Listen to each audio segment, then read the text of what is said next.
All right, Jeremy here, Jeeps Unlimited PartsBreakers.com, 303-666-9020. And just as always, typical fashion, my wife says, up into the last moment, I am trying to fill this load. Well, the load is filled. Actually, we're good, but frames we have some more room for. And today I had to take a long thought. My little boy's birthday is in a nap, so I had a little bit of time.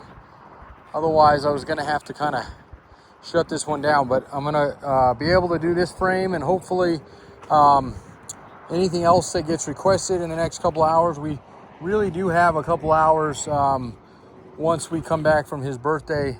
He's got some things going on with his mama, so I'll be down here loading, and then tomorrow we'll be pulling out of here. So this is a technically, and I'm saying technically because in this case, the customer I'm sending this to is got a narrow track frame. So if you're in that boat and you have an early CJ7, that's going to be 1976 and 1981, and either you don't want that frame or it's bad or whatever, it's wrecked, and need a frame, and for some reason you call us and we don't have a narrow track, which they've been extremely difficult to get. I did have a couple of them in last couple of weeks. We've sold those. The narrow tracks, for some reason, and it's not really because they're made any different, but for whatever, maybe just because they're a little bit older, just don't seem to hold up as much. So there's one left in the yard that I know of that's underneath a CJ, but I know for sure it's got some issues at the back end, whereas this frame is cherry. So in this case, we're listing a 1982 to 1986 CJ7.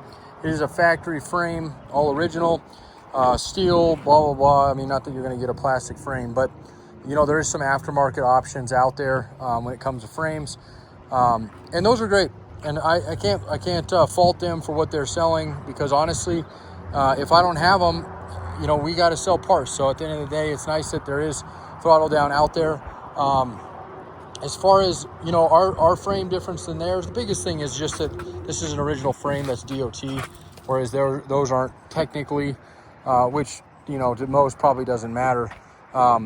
But it is something nice if you're putting it under a Jeep and going to be using it on a highway. If you ever did have an accident and they were to go in, you know, there's definitely a possibility of that. So, yeah, this came right off a Jeep. So these were all, you know, back in the day, they got crumple zones and blah, blah, blah, all that stuff. So having said that, it's this frame and the other ones that I've put up recently I pulled these all out of California, Nevada, in southern Arizona. So hard to find clean frames. We do get them every once in a while local. We don't do salt on the roads here, but they're just drying up as far as how many that are here that people are willing to part ways with. Most of these are getting rebuilt. And we have a couple CJ7s if anybody's interested.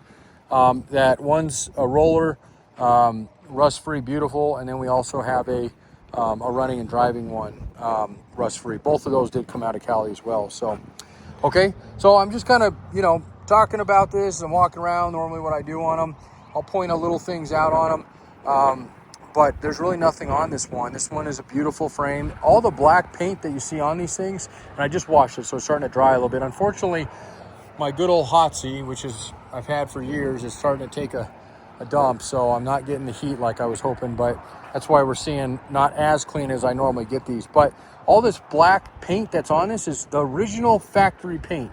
And I love just illustrating that, because it just goes to show how clean these frames really are. Okay, so we'll go over it top to bottom. I'll flip it over here in a second. They're not super heavy, they're more awkward. This one's got a ton of extra stuff on it, and honestly I don't have the time to pull it all. Normally we would pull it because we sell everything down to the nuts and bolts, especially proportioning valves, motor mounts, all that stuff. But in this case, there's a couple freebies. You get some lines with it, those fuel lines, those brake lines. A lot of those are in pretty dang good shape. It looks like one was patched here, but again, you're not buying those, but I'm going to give them to you. So there's that. Okay, that rear support is almost always bad on CJ frames, even CJ5, CJ7, and that one is beautiful. Nice, clean, straight, no rust, excellent. So again, you can replace those if you had to, not the end of the world, but that's where they like to rust out, and this back half of this frame is absolutely gorgeous, as well as the front. The other area I always like to show are where the mounts go, because these guys almost always are wallowed out and oblong looking. This one's a little bit at the front, but not too bad. It's still got plenty of material there. and then on down. Now you might look at these and go, those look a little weird. And yeah, I think what this was before we had it, so I'm not exactly sure, but what it looks like is somebody might have trimmed that for a winch or something on those two holes, because normally they are round there. This is just a round hole here, and doesn't have this indentation here. So if you don't like that, there is a cover that goes over that, so you can't actually see it, and your grill is, so it sits on top of that. But I just always like to point them out. I want you to see this frame, like I said, if you're standing here next to me, okay? And then at the very end of this video, I'm gonna show you the differences if you're going to put this on a narrow track, what those are, because I happen to have that narrow track over there, and I'll actually I think it's over here, and I'll show you those what that is, okay? So you can get a general idea on it. But as far as that goes, and I'll just briefly tell you, the mounts are all the same. The back half of the frame is the same. The front half up to this area is the same. It's right in here that they change, and really the only thing they did on the wide tracks, because of the front steering and everything got wider, the linkages, they had to outboard the shocks further. And I'm going to show you what that is. The shock towers on these years, you'll notice they're not even on there. That's because they went to a bolt-on style shock tower. So in the case that you have a narrow track, you don't even have to worry about lopping that off and making that all clean, because it's just not even there. So it's perfect. It goes on those where those three holes are, okay? And then the mounts, again, we'll show you those, what those look like. And that's really what you would have to do. You'd have to put on those. And now the other option would be obviously to go to a wide track set of axles. And really that's just more of a look thing. If you want a wider stance, a little bit more stability, a different set you like better than the ones you have, or maybe yours are rusted out as well, then at that point it might be interesting to go to that wide track set, and then you don't have to do anything. So, but that really depends on your build and what your guys are doing with them. If that works for you. Back in the day when I first got into it, that was a really common swap, is people would always buy wide track axles to put under their narrow track frame. And again, in that case, they would lop off the welded mount that they had, and then they would simply just drill out these holes, and then they would put them on. And we do see those narrow tracks come in often like that. So, okay, so that's it on this guy. I'm gonna flip her upside down here. Hang on just for a second here. Okay, so I did that by myself. They're not that heavy. Obviously, I just rolled it over. I didn't actually pick it up. So if you do, when we unload these, we can usually do them by hand, especially if we have a couple extra people. A tractor is awesome. Forklifts, even better. We've used gantry hoists, trains. I delivered last January when I was out in, I think I was in PA or Eastern Ohio. I delivered to the main train station out there. He worked there, and literally, it was really cool. I took some videos of it. He offloaded me with what they offload the cars with, which was super cool. Obviously, way overkill for this stuff. But anyway, it was fun nonetheless. So, okay. So, no rust on it. Got a little oxidation on it, just where the flash, when they heated that up, they got that. But there's no, when we talk about oxidation, we're talking still smooth. This is just wire wheel, Scotch. You can take even a Scotch-Brite pad to that, okay? Yours may not have these mounts here and here. Again, I usually like to pull those because those are actually hard to get. If you don't have them, you can simply take them off. If you do, or you want them, it's for a sway bar, okay? Not all Jeeps had sway bars. That was an upgrade they were doing, and now, you know, it's a standard option on all the modern stuff. But back in the day, it was an upgrade on the front, and they do help immensely. They're hard to get, all the components, but we do sell those, and those we can ship out. Okay, the belly pan goes right here. Good, nice, clean threads all along that side, all along this side, and then this guy here, I don't know, I think this is just packed full of dirt. I tried to hit this with a washer. I don't think this has got a broken bolt, actually. And I think here in a second, and not that it's the end of the world, because that does happen. They're pretty dinky little bolts they did on those. Let's see if I can find a small enough little pick or something. It's the right size I need, but if I would have noticed that when I was washing it, I thought I blew it out, but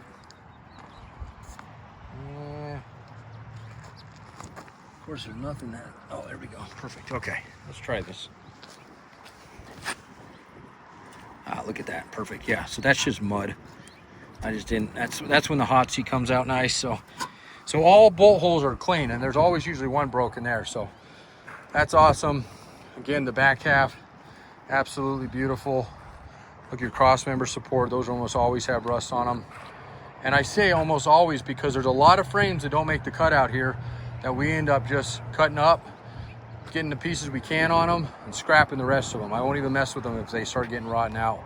Because if there's one place there's rot, there's usually another place. So, okay, so that's it. Now, I told you I'd show you that other side. Let's flip this guy back over. Hang on, hang tight just for a second here. All right. So, once again, I want you to kind of focus here, and we'll use the engine mounts as a reference point, even though they may not be on the next frame. We'll use this bracket and then those 3 holes here, okay? We have the brake line. So just kind of as a placement, because I don't have these frames. Normally when I do comparison videos, I like to have them side by side, but they're not too far. So we'll just walk on over here. Actually, we might look out. Oh, look at that. Narrow track and a wide track right next to each other. So we don't even have to. Okay, so placement wise, let me see if I can drag this guy back just a little bit. We're upside down, which isn't what I, oh. Okay. So, you can see the half of the frame here, okay? Let me make sure this is a 7. And this is also a 7, okay? There's your gas tank skid. Okay, gas tank skid. That's where this guy goes, so that all takes care of. On the narrow track, right in front of your shocks, you have a bracing right here. Okay, and clearly they didn't use those in the later ones, and the frames are the same, so they may have thought they needed them and just didn't end up having a use for them. They were strong enough, but they ended up going away with that. Okay, if you wanted to re-weld yours back in, that would be an option for you. But as far as the shock towers go on the rear, there's that and that, and they're the same style, both weld on, okay, and in exactly the same place. Your mounts here, if you notice, 2 short, 1 long, 2 short, 1 long, okay, so that's all the same. The perches are in the same place. We did look out with motor mounts on both of these. So here's your motor mounts, identical, bolt on, same way, okay. There's your plate. It's a bump stop, okay, same thing on that one. Here's your bump stops here, same thing on that one. And you have on this particular CJ, it had a sway bar, okay. This one's just about to come off. Matter of fact, those are probably, the bolts are out of them. And then those ones are there, same thing, okay. Up through the front area, identical. So what's different? Well, there's your shock tower on your front right there. Okay, so the best way to do this is look at the placement of your bumper, okay, this guy here, and this little bracket here, which has the same exact holes provision on that one, okay, and I'll show you here in just a second. So we got your little brake hardline bracket, your bump stop, okay, and then directly catty corner down is your shock tower or mount on your narrow track, which is a welded on bracket, okay, and then behind it you got your motor mount. And that's the same, that doesn't change. The motor mounts don't change on those, and they're both bolt on. So if you have a different engine configuration, that's easy. Just swap those out, like I said, they bolt on, okay? So we'll look at that for just a minute, and I'll get a photo of this as well, okay? So we got the bracket, the bump, and there's where the bolt on, okay, taller, and they are taller. They sit up about a foot. Versus these are only a couple, an inch or two, maybe 2 inches on that guy. And I'll walk you over here and show you. I think I got I was hoping oh, here we go. Actually, this will be good because I was going to show you this frame anyway as a potential, but this is the one that's priced down. And I'll show you exactly what it is. But here's your towers here. You can see they outboarded them. Okay, that's a factory shock tower on a wide track. Everything else on it the same bracing. Well, except for that one is on that, like I said, on that one. But everything else, okay. I washed this frame. It's a little dirty now because we get this splash up from this Adobe. But everything on this, well, I take that back. I didn't clean it that well. Look at the front. This is kind of where I stopped it. So we got plating up here. This is a discounted frame for this reason. There's actually 2 reasons. I'll show you the other one here in a second. This is bolt-on bumper. I'd have to take this off. I would include it if you wanted it because it's huge, but it's just would be too hard to load with it. So, Okay, so you can see they fish plated this here. There's got 2 fish plates on the outside of this guy, and then they did it on the top. And what probably happened on this Jeep had some big tires, a lift kit. They probably what's the right word? Stress that point of that frame where that gearbox kind of bolts onto. Sorry, I'm not really videoing that very well. And it's very common to crack in this front area and do that. So they could have gone on in after the fact and fixed it. It might have cracked before, and it might have cracked, or it may never have cracked. They just knew that this was a high stress area, and so they started plating. It's really hard to say. The welds are okay. I mean, they're holding good. I necessarily wouldn't go through and re-clean those up. And it is all beefed up, and you're not gonna have to worry about that area there, but it is something to consider. The other area I discounted for is exactly probably what they were either fixing or what they wanted to prevent. And it's got this right there at the top. And it needs, and it's spread about right there. Nobody's fixed this one yet, and it needs this. Now, in all the time I've been doing this, is not super common to see frames crack, okay? Typically, it's the big lifted ones that do this, and the ones that are just not really braced well when they do them.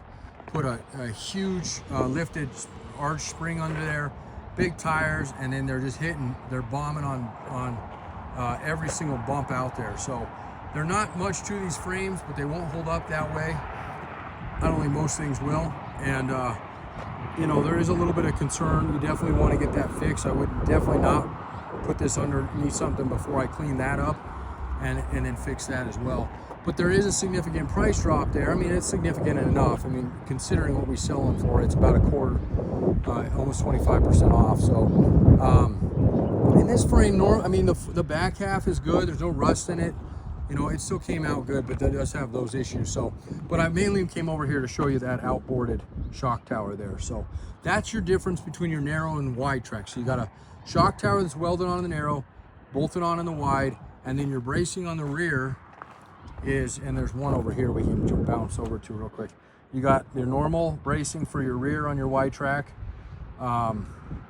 where it holds your gas tank skid up, and then this guy is a perfect example because this is a 5 narrow track, which that's all they made, but it's exactly the same in the rear. So rear from back, exact same, front up to there, different, and then of course they brace these even on the 5s. And again, they just must not have needed that later on, because you know, if anything, they got stronger as they went. On the CJ series, they just kept putting more safety things in. So who knows? I can't tell you why they did them in the early years and why they didn't do them in the late years, but that's how it is, and that's your differences. So hopefully that helps you out. I'm gonna get up to this little boy that I've been chomping at the bit to see all day. I'm sure all you guys can appreciate that. And we will be loading, like I said, the rest of the night. And first thing in the morning, we don't leave until 2 tomorrow, so technically I'd have a little bit of time to load tomorrow. But as far as the load goes, here's the truck and trailer we're taking out. Everything has to go on in the order it gets dropped, in a sense. So the first few, you know, we got a couple Iowa, Illinois. Those will be obviously towards the back, or on the top in the sense of frames. And then as we go through the furthest one, which is on this particular Farmingdale, Maine, that tub is going to be at the front, because that's going to be probably one of my last drops or close to it. And then that's that. So, all right, well, I'll see you on the flip side. I know it doesn't look like much right now, but wait till we get some cool photos on that. So, and if you need anything else, just give me a holler. 303-666-9020, partsbreakers.com. Thank you. Have a great day.